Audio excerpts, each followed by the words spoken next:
I'm not sure 100% if it's exactly 4:30, but it looks like we're all gathered together. So it's really my pleasure then to get to introduce one of our plenary speakers for this conference. Kira Thurman is Assistant Professor of History and German Studies here at the University of Michigan. A classically trained pianist who grew up in Vienna, her writings on music, the Black diaspora, and German-speaking Europe have appeared in outlets such as The New Yorker and The New York Times. Kira's recent book, which I'm going to wave around here, Singing Like Germans, Black Musicians in the Land of Bach, Beethoven, and Brahms, was published to critical acclaim by Cornell University Press, and I know Cornell is here in the house. Alex Ross praised this as one of the most original and revelatory books to have been written about classical music history in many years, an instant classic that deserves the widest possible audience, while musicologist Douglas Shadle extolled her careful research, unflinching curiosity, and sensitive historical imagination.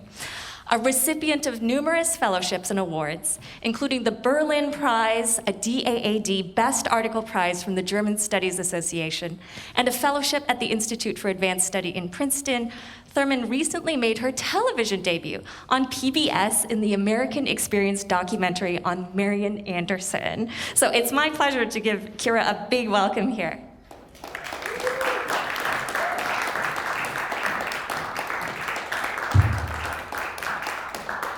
Thank you all very much. Thank you so much for having me. Hopefully you can hear me okay.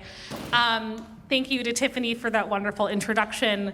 Thank you to the organizers for putting up with me and my delinquent emails.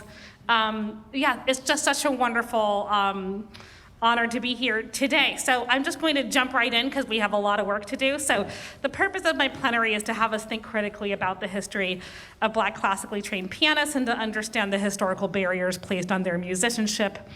In order to do that, I'm going to be talking about diversity and belonging through the life and career of African-American pianist Hazel Harrison, as well as actually several others. And so because I'm a European historian, I'm going to be focusing on her debut with the Berlin Philharmonic in 1904, but we can also certainly take time in the Q&A to look beyond that as well. So normally I share presentations about my book, which Tiffany just alluded to and mentioned on the history of German reception of Black classical musicians. I look at how white German audiences made sense of Black musicians' interpretations of what people call the Austro-German musical canon, Bach, Beethoven, and Brahms, in the 19th and 20th centuries. So how would white Germans react to their music, which they considered to be the most sophisticated and elite, performed by Black people who they considered to be primitive? And so that's still very much, my book, but that's not necessarily the reason why I'm here. I'm here because I'm excited to talk to you all today, because I myself am a Black pianist, and I have faced my whole life questions about this supposedly strange fact. At airports going through TSA security, I would tell security guards in college that I was studying music, and their first question would be to say, "Oh, do you play jazz?" Nope. My favorite composer to play on the piano is Joseph Haydn. Why, I always thought, would people ask me if I play jazz? And why do they always assume that I'm a singer instead of an instrumentalist? The answer, of course, is that there's very little in the world of classical music today to encourage us to see Black people in it. African Americans represent only about 1.8% of all orchestra musicians today, for example. And Alex Ross, perhaps the most well-known music critic in the United States, railed about this in an essay for The New Yorker in 2017, attacking the programming choices of the New York Philharmonic and the Metropolitan Opera House head on. He writes that in the age of Trump, quote, "As the nation contends with its racist and misogynist demons, New York's leading musical institutions give us canonical pieces by white males, conducted by white males, directed by white males." And he's not wrong. Look at this super cool graph put together on GitHub a while ago, illustrating the programming choices of the New York Philharmonic since 1850. It reinforces the notion that the best pieces of music were ones written in the past, usually by white European men. So looking into the history of structural and systemic racism in American classical music, for me as a German historian, has occasionally given me a sense of experiencing intellectual whiplash. The mythology of color blindness in classical music has meant that there are fewer historical and sociological studies examining racial data in 20th century America than we might assume. I found this out the hard way by asking very lovely archivists at conservatories of music across the United States for their records on Black students before 1945, only to be told quite sheepishly by some that their conservatory had a policy of not admitting any Black students until the 1950s. They had no records to give me. Worse, perhaps, might be the moments when I read institutional histories boasting that their school of music never had a racial problem, such as the New England Conservatory of Music, knowing the whole time that African-American student Maud Cuny Hare had been forbidden from living in a dorm with white students until Boston's Black elites protested on her behalf. Prior to the civil rights movement in the 1950s and 1960s, were Black people able to enter any symphony hall? Could they go to any opera house or orchestra concert that they wanted to? That's a question that musicologists such as Carol Oja and Gavin James Campbell have been trying to answer in ways that move beyond the anecdotal. So then why on earth do it? Some of my friends have asked me. Why perform music that bears with it the legacies of racism? Of course, we could make arguments about aesthetics. I play this music because I love it. I turn to this music in times of profound grief and in moments of exquisite joy. But being a historian, I want to consider better how Black people have made classical music meaningful to them. I've come to see that Black people have always been involved in loving and playing classical music, and how they've always been involved in the production and dissemination of classical music. So here, in this way, I'm joining a growing chorus of scholars tackling this work on sort of Black engagement with classical music. And like them, I'm not satisfied with some of the frameworks that we use to examine the lives and careers of Black classical musicians. Instead of thinking of them simply as empty vessels waiting to be filled with the glorious knowledge of Brahms, or as passive consumers of white-dominated media, I want us to consider how they were active in their own propagation of what the music of Bach, Beethoven, and Brahms meant to them. So simply by shifting our focus onto Black agency in the production of classical music, we dismantle the notion that classical music's dissemination was unidirectional.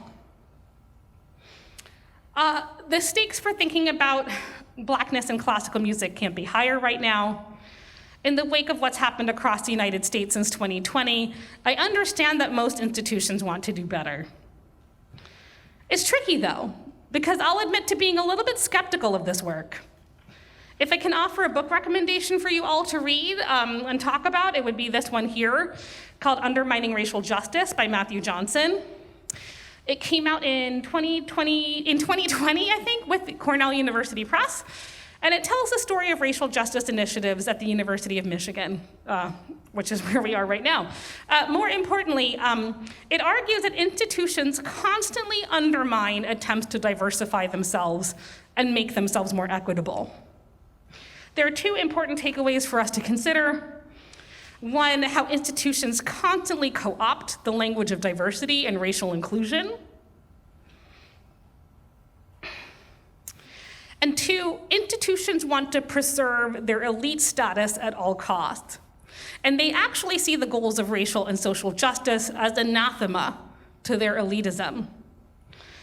Exclusion, Matthew Johnson writes, was a necessary price to pay for creating an elite institution. I think this is important for us to talk about because it's what we're going to be looking at over the next hour, how Black people within an elite institution, classical music, have functioned and lived in it. What Johnson offers us is a playbook, kind of by way of historical analysis, that institutions oftentimes claim racial innocence in defending their poor racial climate. We didn't know.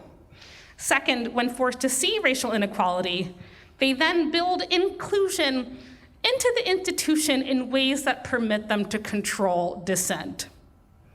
Reform, Johnson writes, introduces practices that can make the university more inclusive while preserving the core institutional priorities that have long sustained racial inequality, ensuring that those disparities persist. Oh, that's the quote, right. So the challenge for all of us then is to figure out how to recognize people of color in classical music, an institution that has historically relied on its exclusive and hierarchical notions of elitism, and to figure out how to do that in ways that don't reproduce these same dynamics, in ways that don't reproduce racial hierarchies and oppression. To quote one philosopher, Anthony Appiah, the challenge here is to figure out, quote, how to take the power without its parochialism, to steal the fire without getting burned. The goal here isn't to ignore classical music's racist past and present, but, as I'll argue later, to confront them head on. And here's the other thing to be mindful of that's really hard, to recognize how racism continues to maintain its power by sometimes swallowing up the very forms of resistance to it. So the way that today's presentation is going to go is I'm going to look at Black pianists in 19th and 20th century America and really start exploring this question of how do you get ahead if you're a Black pianist in the world of music making in the 20th century. And then part two, I'll focus specifically on Hazel Harrison's career and reception, and then part three, offer some sort of takeaways and conclusions. So for part one, Black pianists and American musical education, a history. How did Black people get into classical music? Well, on the one hand, you can argue, of course, that they've always been there. And it's so interesting we're in this moment of quote unquote discovering Black composers when they've always been there, and it's a range from Vicente Lusitano to others. I'm gonna go back to this one actually. But in particular for the case of my book and for today, focusing on the American case, we can point to a couple specific moments. Certainly after the Civil War and the abolishing of slavery, we start seeing more Black Americans become what we'd consider to be professional working musicians. In particular, we find, and this is where I'm gonna go over here, we find Black Americans founding their own institutions of higher education, HBCUs, or historically Black colleges. And these had their own conservatories of music.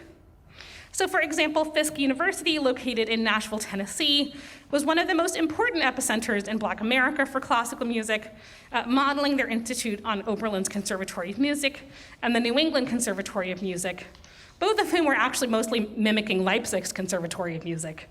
By 1896, the newly formed Conservatory of Music had 132 pupils studying piano, organ, violin, or voice.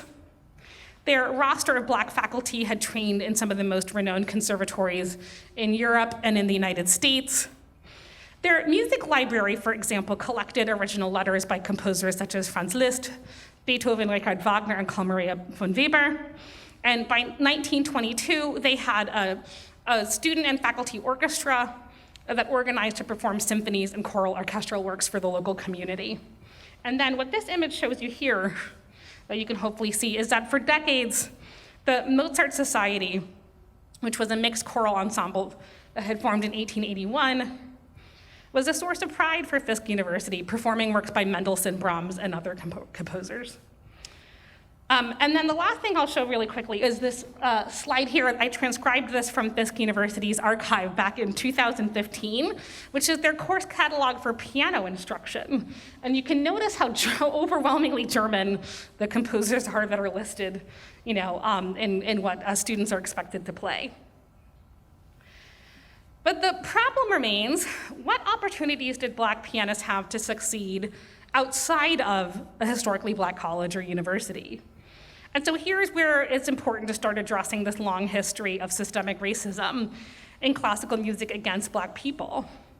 Because there are so many examples of Black people trying to get in but being shut out, being told at auditions that they weren't good enough and not knowing what to believe. So here's one example I find really striking, which is Jean Costin, a brilliant pianist who studied at Oberlin College in the 1930s. She also studied abroad in Denmark with pianist Axel Skjerne and won Oberlin's tough concerto competition. And I found in the archives at Oberlin College, her professors who were anxiously fretting about her in letters back and forth to each other. They don't know what to do because she's fallen into a depression. Her piano teachers write in a memo, quote, "Her feeling earlier seemed to be that because she is colored and wouldn't have a chance to do anything worthwhile when she leaves Oberlin, that there were little use in trying." And here's the thing, Jean Costin was right. She was so right. Have any of you heard of her? No. So what was a Black woman keyboardist supposed to do? So to make this some sort of experiment, let's say you're a talented Black pianist born in Ann Arbor in 1935, what options are available to you? What I've been able to figure out, at least, is, it seems like you have 3 different choices. One, you can try to get by with a middling career, knowing you're probably not going to land a permanent gig or be a concertizing soloist. Second, you can leave the world of classical music altogether. Think of Nina Simone, Miles Davis, others. Will Marion Cook, one of the first Black producers of Broadway, studied at the Royal Conservatory of Music in Berlin in the 1890s on violin. And then he switched to popular music when he came back and couldn't get through. But there's another option that starts becoming increasingly appealing to many. Go to Europe. Go to Europe. Europe, many people thought, could be the land of acceptance for them. Europeans could understand them if Americans refused to. So when asked by a journalist in 1897 if there was a difference in her reception between American and European audiences, the opera singer Cissy Retta-Jones responded, "Yes, a marked difference. In Europe, there is no prejudice against my race. It matters not to them in what garb an artist comes, so he be an artist. It is the artist's soul that they look at there, not the color of his skin." And she performed in Berlin in 1895. About a decade later, the African-American violinist and recent transplant to Europe, Clarence Cameron White, made the same argument in an interview with the African-American newspaper, The New York Age. Quote, "On every side you find that the European musician and music lover as well realizes that music is too broad and too universal to be circumscribed by the complexion of the skin or texture of the hair." This isn't true, by the way. That's what my book looks at. White German and Austrian audiences, as we'll see, totally racialized them. Their statements were more often than not, though, indictments of American racism than reflections of Europe's own racial terrain. But what matters here is that Black people were looking for freedom, that they were looking for places where they could finally be accepted, because they couldn't find that in America. So the reason why African Americans began to argue this line of thinking is in part because of German immigrant musicians who worked with African classical musicians at a time when white Americans wouldn't. The list of German immigrant teachers working with Black students in the United States is shockingly long. So for example, so this is the next slide, yeah, Black pianists and German teachers. This is what we're going to be talking about next. So for example, Scott Joplin, the composer of ragtime music, studied in the 1880s with Julius Weiss, a Jewish German immigrant from Saxony, and he was in Texarkana, Texas. And Julius Weiss worked with Scott Joplin even when Scott Joplin's family could no longer afford piano lessons. Years later, a financially successful Joplin sent money to Julius Weiss for over a decade, an act demonstrating his dedication to and admiration for his first piano teacher. Joplin also won the support of a second German piano teacher in the 20th century who became an advocate for Joplin's music. In 1901, he studied with conductor and pianist Alfred Ernst, who'd come to St. Louis in 1894. Under Ernst's instruction, Joplin learned not only piano, but music theory and discovered Richard Wagner's opera Tannhäuser. That same year, the St. Louis Dispatch reported, quote, "So deeply is Mr. Ernst impressed with the ability of Joplin that he intends to take with him to Germany next summer copies of Joplin's work, with a view of educating the dignified disciples of European masters into an appreciation of the real American ragtime melodies."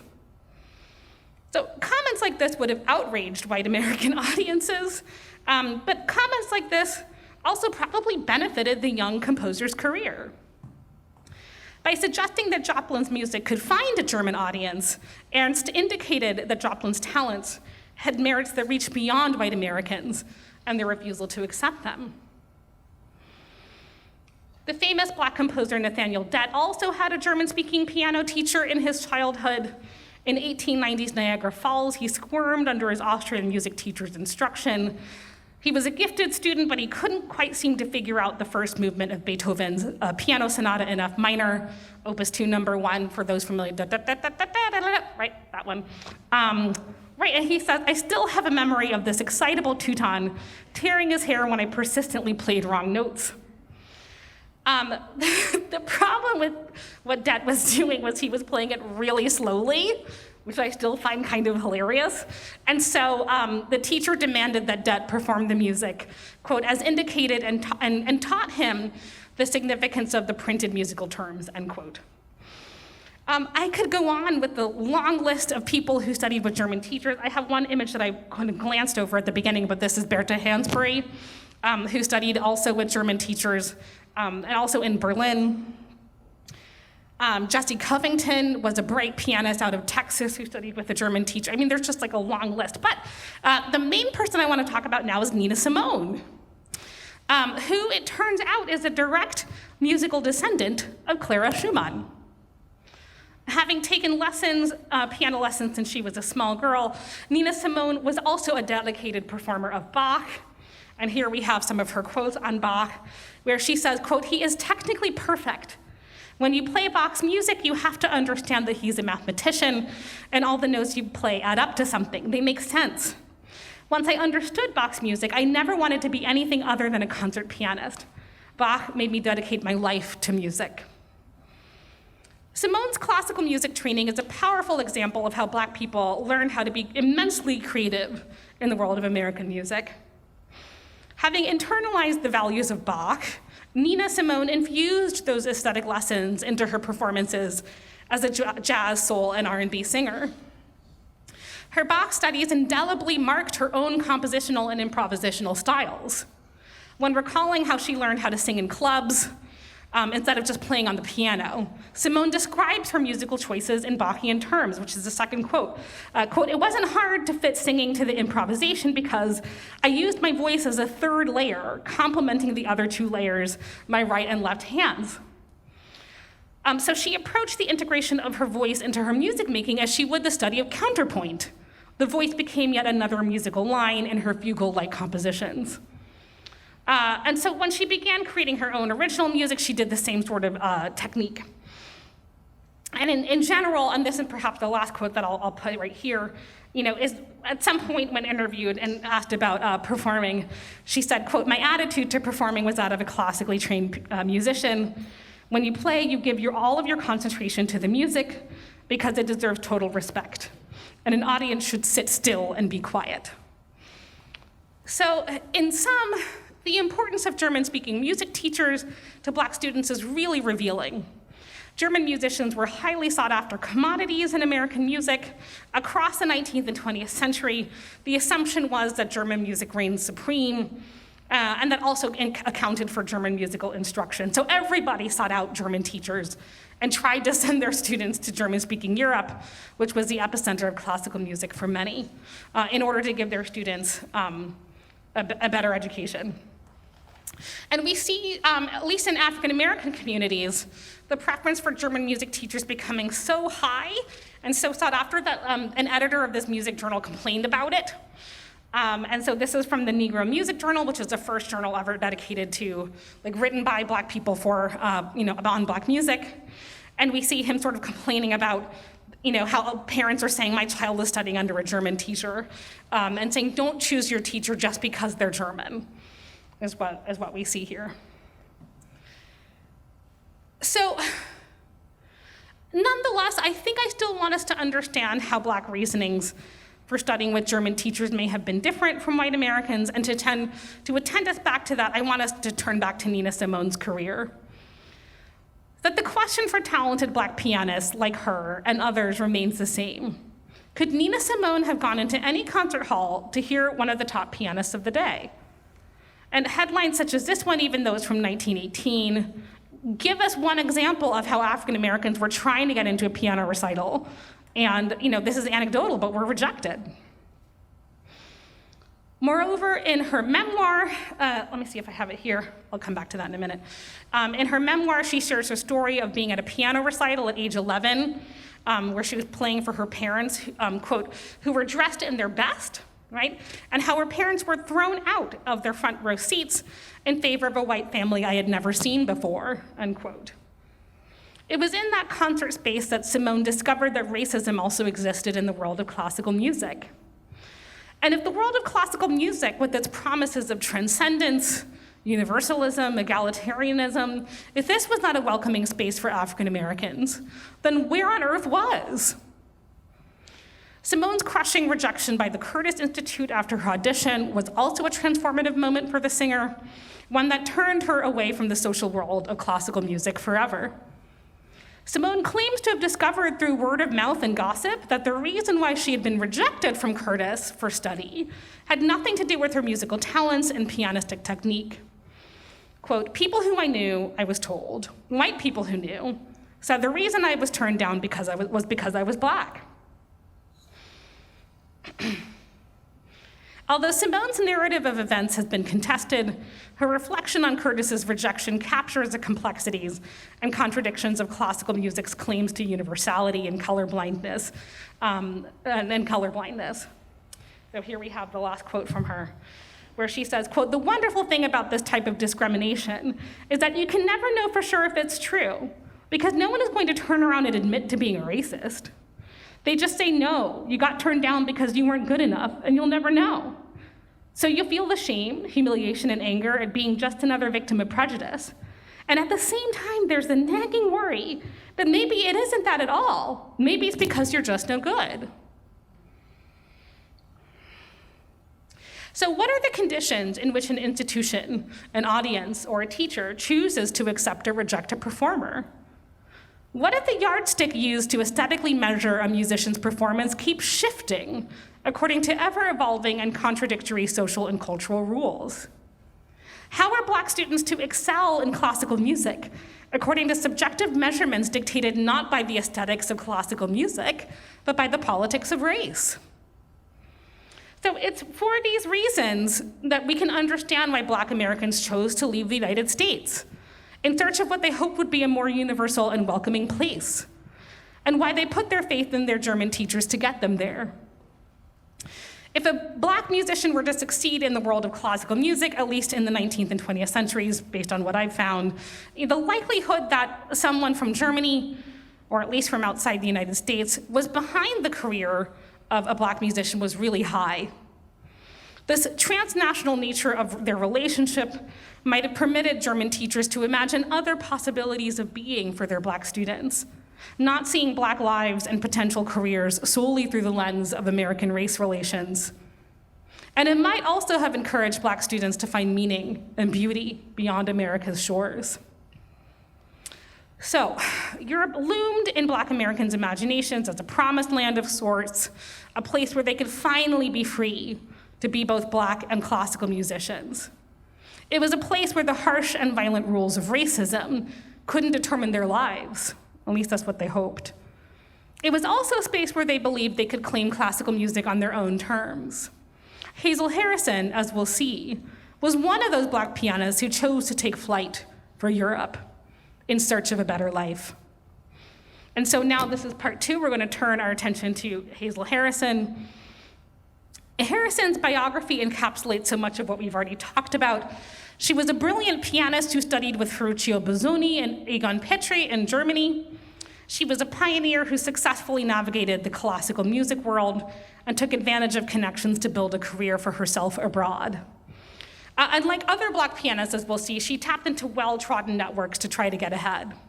And so that is the same question. How do you get to Germany to study in the late 19th century or early 20th centuries? It's probably the same as now. You need contacts and people to vouch for you.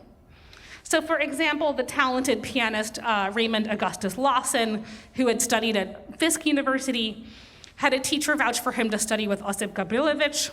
Gabrilowicz later recommended Lawson to Theodor Leschetizky, who later would take on other Black piano students.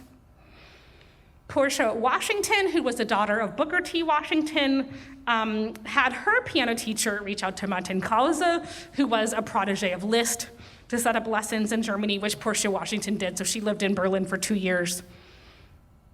And so for Hazel Harrison's story, it begins in LaPorte, Indiana, when she was a young girl, where she began taking piano lessons with the German pianist Victor Heinze. He himself was a former pupil of Theodor Leschetizky and Ignaz Jan Paderewski. And Heinze actually lived in Chicago, but he would come frequently to LaPorte to give lessons. And Harrison recalled that the first time he heard her perform, quote, he was very pleased. He had visions of me playing in Germany with an orchestra, and he, Heinze, conducting. So from a young age, at Heinze's encouragement, Hazel Harrison already started entertaining the thought of performing abroad. Eventually, Harrison's dreams of concertizing in Europe became a reality. So after a recital in Chicago, Heinze introduced Harrison to her future piano teacher, the legendary pianist and composer Ferruccio Busoni. And so it was after one of Busoni's recitals. And so after listening to her play backstage for him, after one of his concerts, let me see if I have the quote. I'll come back to it. Oh, no, I don't. Busoni said, "Now, little girl, you are very, very talented. What I want you to do is this. I want you to work on your technique. I want you to work on technique endlessly. In the meantime, I want you to finish your school, and as soon as you finish your school, let me know, because I want you to come to Europe." And she did. With the help of Heinze, Busoni, and others, Harrison traveled to Germany, where she would perform with the Berlin Philharmonic in 1904. And between 1904 and the outbreak of World War I in 1914, basically for a decade, she lived in Berlin intermittently and studied with Busoni and his other teachers. So as much as I want to celebrate this moment or this accomplishment, I still want us to be mindful of how racism and sexism permeated how Harrison was understood. Although we're used to having these conversations with singers, and this is where I'll show this slide, these conversations with singers and Black voices getting racialized, we still often assume that there are no racially biased ways to listen to instrumental music. The instrument is supposed to be neutral and free from the politics of race, so certainly there can't be racist ways to hear it, can there? But white German responses to Hazel Harrison's performance with the Berlin Philharmonic in 1904 tell us the opposite. Their reviews of her performance indicate how much listeners had come to rely on race to understand music. What's helped me the most to make sense of their comments in recent years is contemporary scholarship in sound studies and musicology on the history and politics of listening. They all argue that listening is not and has never been a neutral experience. We do not listen to the same sounds the same way. Moreover, race has informed much of how we listen to people of color, including in classical music. While most of the recent scholarship focuses on the Black voice and on opera, my research into Hazel Harrison, as we're going to see, lets us know that similar problems abound in conversations about instrumental music too. But as I hope we'll also see, they look and sound different. So most likely the first Black woman to perform with the Berlin Philharmonic, Harrison performed 2 piano concerti that night, which sounds exhausting to me personally, but okay. So number 1, Chopin's Piano Concerto in E minor, and second, Edvard Grieg's Piano Concerto in A minor. Performed both of them on October 22nd, 1904. Only a few reviews of Harrison exist. Many newspapers simply chose to ignore her performance, which in itself was actually pretty revealing. The reviews of Harrison that do exist focus on both her race and her gender as significant musical problems that she had to overcome in order to perform the music of white male composers.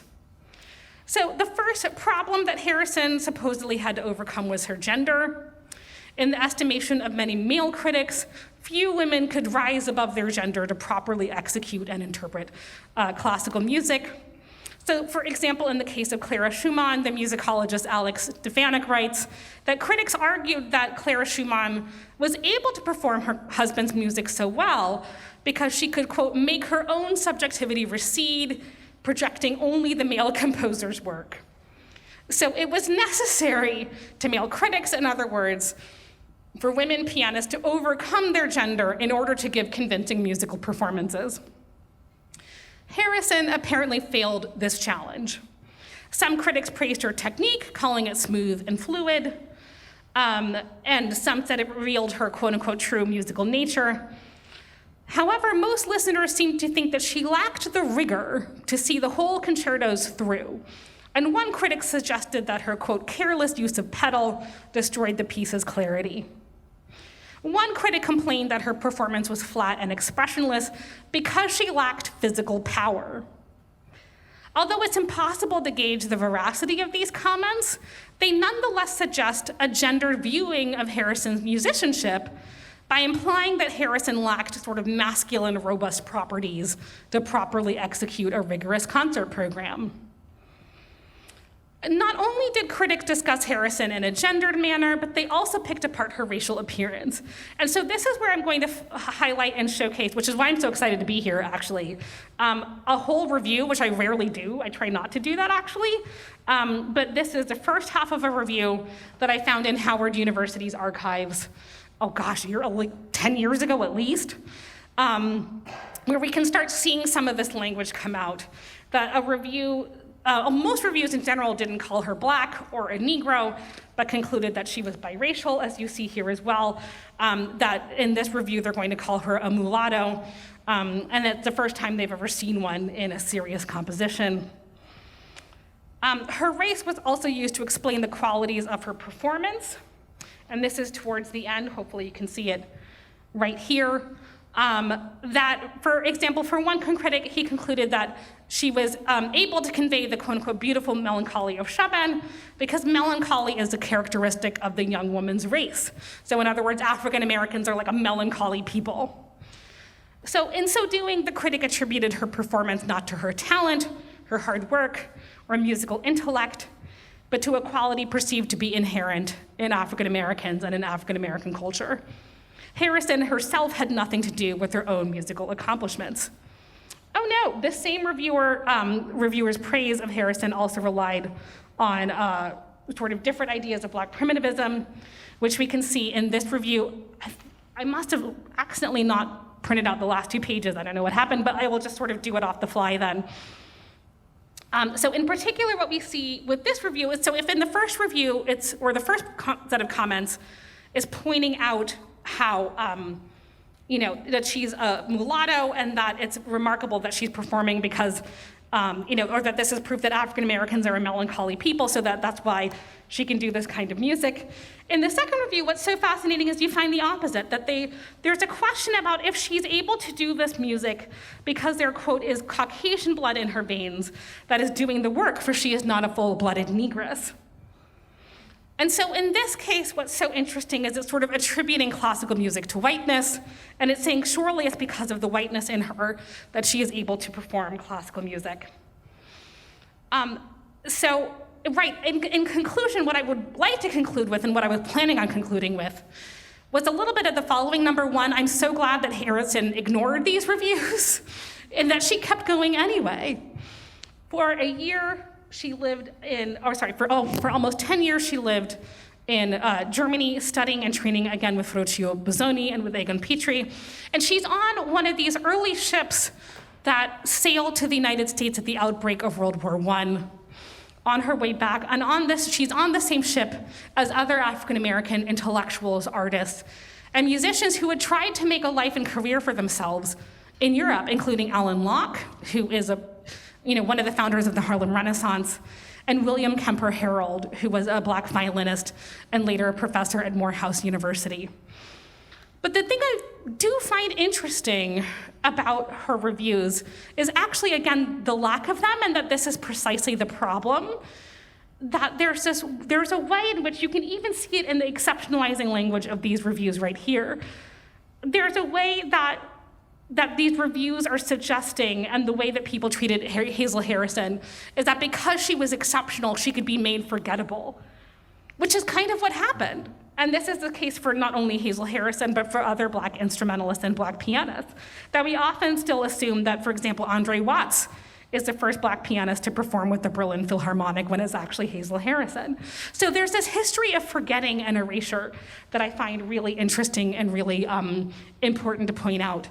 I think the last thing I was going to say, I didn't realize again that my page had been not fully printed. The last thing I'm going to say, though, is that the reason why I think all of this matters, and Hazel Harrison's case matters as well, is that as we're having conversations about diversity and inclusion in keyboard music and in music in general, I think it's still really important to consider how inclusion itself is not enough, and to just constantly be mindful and vigilant about not only giving people access to performing, but thinking about and really paying attention to how their music is going to be heard. Thank you.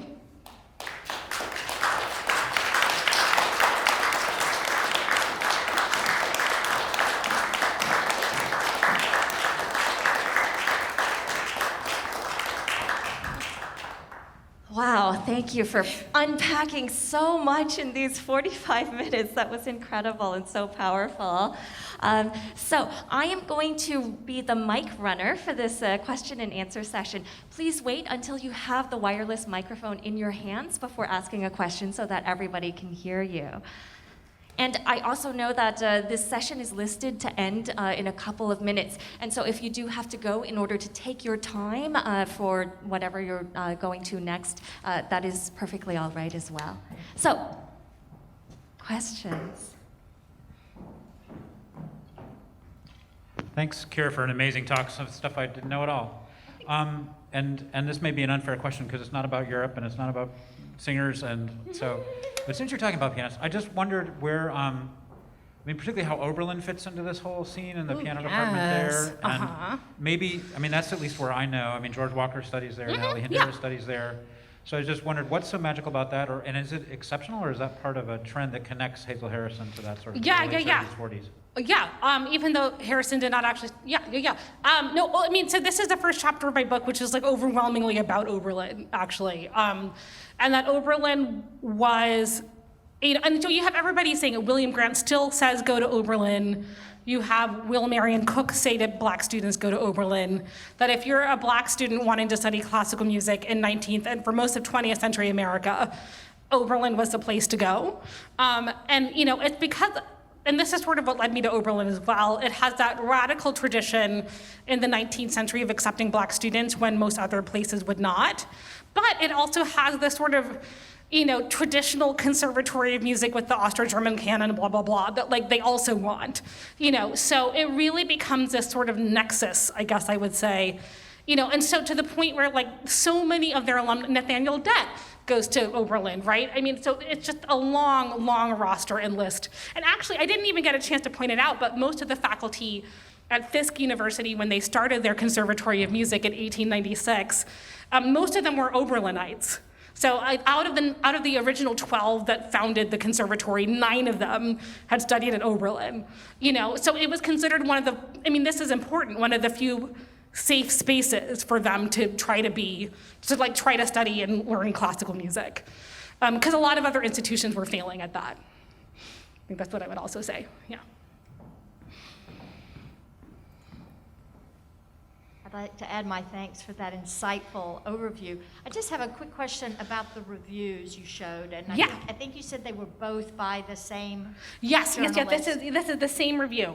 And I have 2 questions. One, where were they published? Because I know you got them at the That's right. at the archive, but maybe you know where they were originally published. And secondly, like it seems kind of funny. Do you think that the other reviewers just decided we're not going to go there at all? I mean, it's just strange to have 2 reviews by one reviewer and nothing else.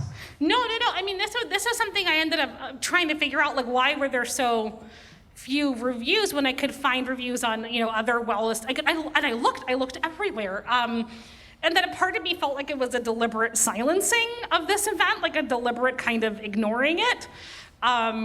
Which I thought was, this review is from Berlin. I forgot to put down the newspaper. I'm trying to remember the review or the newspaper, but I found it first in Howard. And they'd already transcribed it. Somebody had transcribed it, and then that's sort of what I have. But it's a Berlin newspaper. I just forgot which one. And presumably it's been translated also. By what? It's been it would have. Oh, sorry. It would have been in German. It was originally in German, and then translated. So we should be able to find the I original. don't know why I couldn't find this one, but I looked through all newspapers to find other Berlin reviews. as Because well. it's really interesting. Our best Negro songs are, I mean, they're referring to Stephen Foster. Yes, I mean, refusing to give any kind of credit to Black people for Black talent and Black musicianship. But we think it was a German journalist, or Yes. reviewer, Yes. and we don't know who translated it. No. Okay. I found it already translated in the archive at Howard Wow, University. well, I think that would be very, very interesting to try to track down, because there are just so many levels at which the translation, Yeah. you know, and why was it translated, et cetera. Right. So Right. Why fascinating. this one? Yeah. I will say, if it helps, this probably helps and does not help. If you're thinking that this review is unusual, it's not. Unfortunately, I've looked at hundreds, if not thousands, of German reviews of Black musicians in the 19th and 20th century. And this is pretty on brand, unfortunately, for like what a lot of them kind of project. I mean, I was going to show, for example, reviews of the Jimenez Trio from the 1870s in Leipzig, and German reviewers complaining about finding it so odd to see Black fingers on white piano keys, you know, and just being like, that feels unnatural, and things like that they would say. Sorry, Tiffany. I know Tiffany's looking very disturbed. Sorry. Yeah. Yes, I'll just echo thanks for a fantastic talk. I too was wondering about this review, and I mean, to me, I wondered whether it was an American. I mean, there were plenty of American critics in Berlin and in Europe. When the kind of our best songs. So that was I was going to ask that question too, but the second question I wanted to ask is whether there are recordings from any of these artists that survive, and you know what their traces in the recording industry from the early part of the 20th century. Right, so this is where I'm going to put Mark Clegg on the spot and say I'm really excited about his presentation tomorrow on Natalie Hinderace and her musicianship. It's hard. I mean, this is part of this is part of what Mark is going to talk about tomorrow as well. Is the lack of any kind of meaningful discography, right? Where somebody's put together a collection of albums by pianists performing the music of Black composers, or by Black pianists and what they were performing. Which reminded me actually of, this is totally random, but I was on a panel last week on Eileen Southern, the great African-American musicologist who wrote The Music of Black Americans, a seminal text. I encourage all of you to get it.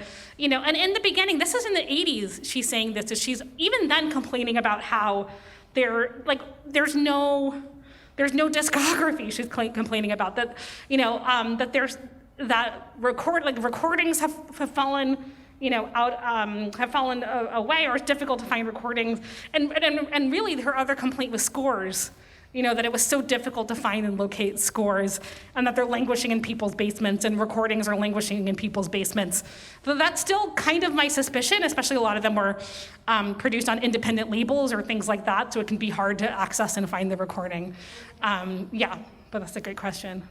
Maybe actually, so after she was in Berlin, she did teach at Tuskegee Institute for a while in that one decade when they had a conservatory of music before they shut it down. And she performed with the Minnesota Orchestra would tour through, and she would perform with them. So there might be ways to access recordings that way if they recorded. And I was at Tuskegee's archive and I didn't see much, but I could maybe try and look again. And I'll just add that Annette said maybe piano rolls as well. Did you have more to add? I was thinking about Oh, sorry. I was just also thinking about piano rolls and another area where there's a vast catalogue of performances which are still uncatalogued. Oh, interesting. So, yeah. There could be something there. Yeah. That's really cool.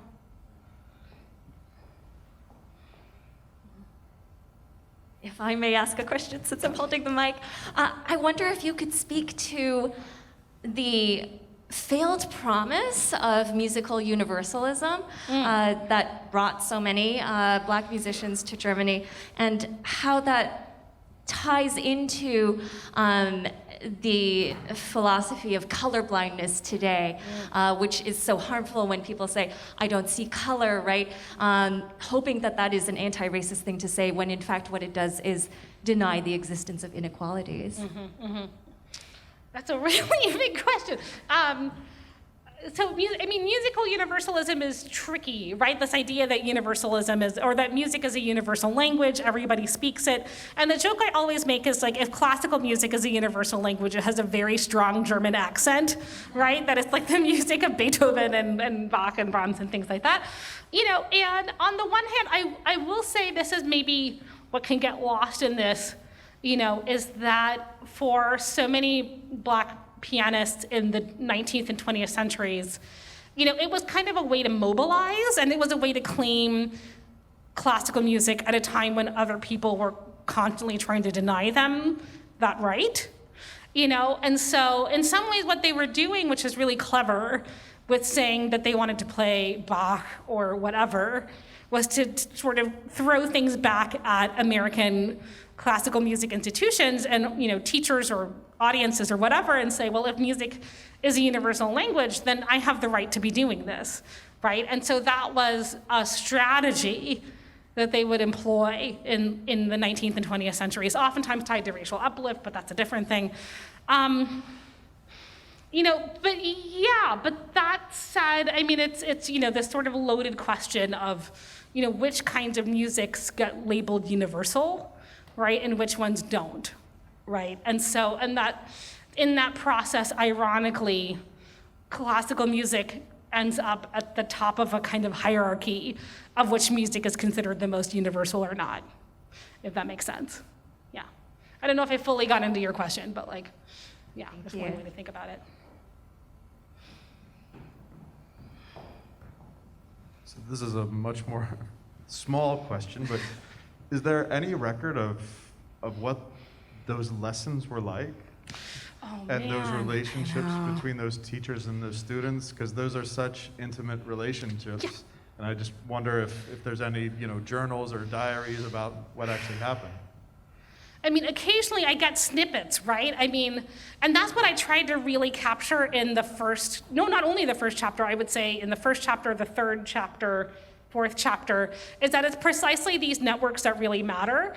And so if I couldn't find letters, or if I couldn't find diaries or memoirs, and I looked for letters, so the Raymond Augustus Lawson collection, he was a Black pianist, really talented.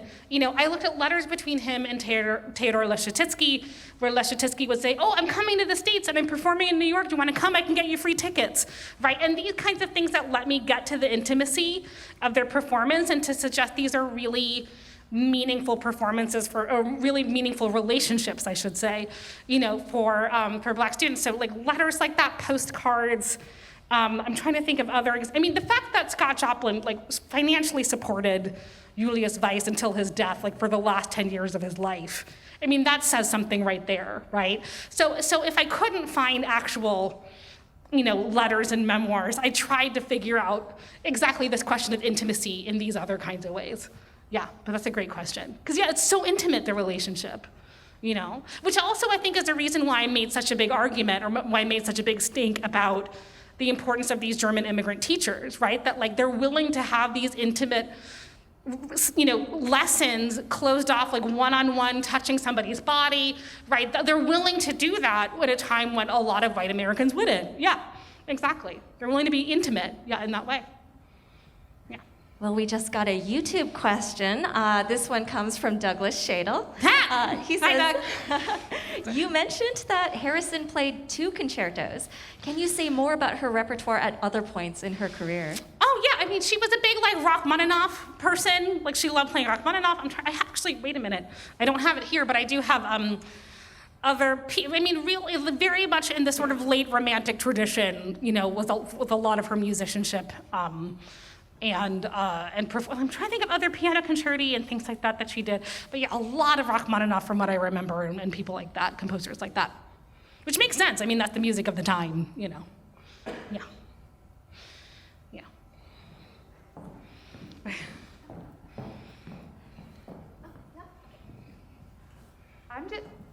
I'm just curious, do you know anything about why these German immigrant teachers were willing to take on these students?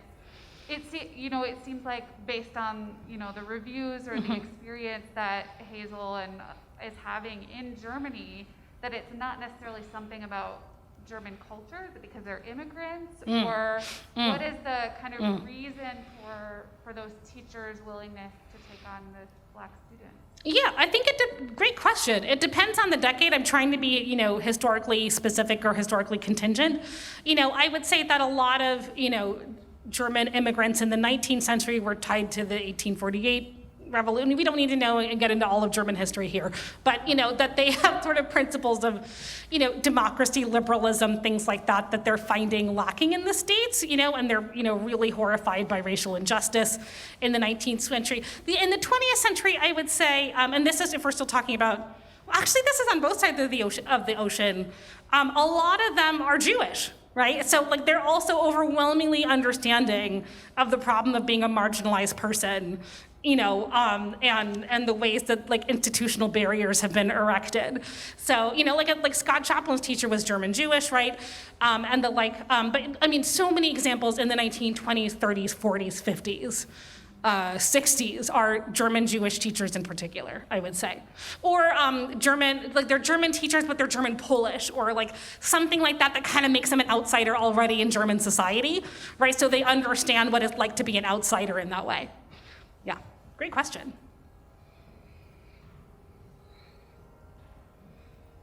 Well, with the bells pealing, I think it's time to give Professor Thurman another wonderful round of applause. Thanks.